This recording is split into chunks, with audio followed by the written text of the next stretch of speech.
CPM സംസ്ഥാന സമ്മേളനത്തിൽ അവതരിപ്പിച്ച നവകേരള നയരേഖയിൽ വിയോജിപ്പെന്ന് CPIM മുഖപത്രം.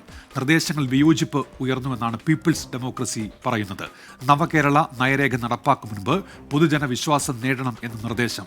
ബൽറാം നെടുങ്ങാടിയുണ്ട് ഇപ്പോൾ ഡൽഹിയിൽ നിന്ന്. ബൽറാം, ഈ മുഖ്യമന്ത്രി അവതരിപ്പിച്ച രേഖയുമായി ബന്ധപ്പെട്ട് വലിയ തോതിൽ എതിർപ്പുകളൊന്നും ഉയർന്നില്ല സംസ്ഥാന സമ്മേളനത്തിൽ എന്നായിരുന്നു റിപ്പോർട്ടുകൾ.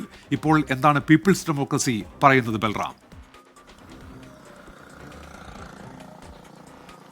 ഉന്മേഷ്, CPMന്റെ സംസ്ഥാന സമ്മേളനത്തിൽ മുഖ്യമന്ത്രി പിണറായി വിജയൻ അവതരിപ്പിച്ച നവകേരള രേഖയുമായി ബന്ധപ്പെട്ടുള്ള കൂടുതൽ വിശദാംശങ്ങളാണ് CPMന്റെ മുഖപത്രമായ പീപ്പിൾസ് ഡെമോക്രസിയിൽ വിവരിച്ചിരിക്കുന്നത്. പ്രധാനമായും ഈ നവകേരള രേഖയുടെ ആത്മാവിനോട് യോജിച്ചു എങ്കിൽ പോലും പരമ്പരാഗത മേഖലകൾ, പ്രത്യേകിച്ച് കൃഷി, മത്സ്യബന്ധനം, കാർഷികാധിഷ്ഠിത വ്യവസായങ്ങൾ തുടങ്ങിയ മേഖലകളെ സംരക്ഷിക്കേണ്ട ആവശ്യകതയെക്കുറിച്ച് ചർച്ചയിൽ പങ്കെടുത്ത അംഗങ്ങൾ ചൂണ്ടിക്കാണിച്ചു എന്നും ഒപ്പം തന്നെ തൊഴിലാളികളുടെ സംരക്ഷണം ഉറപ്പാക്കണം തുടങ്ങിയ നിർദ്ദേശങ്ങൾ ഉയർന്നു എന്നും ജനങ്ങളുടെ വിശ്വാസത്തോടെ മാത്രമേ ഇത്തരം ഈ നയരേഖയിൽ ചൂണ്ടിക്കാണിച്ച കാര്യങ്ങൾ നടപ്പാക്കാനാകൂ എന്ന നിർദ്ദേശവും ഉയർന്നു എന്നുമാണ് പീപ്പിൾസ് ഡെമോക്രസിയിൽ വ്യക്തമാക്കുന്നത്.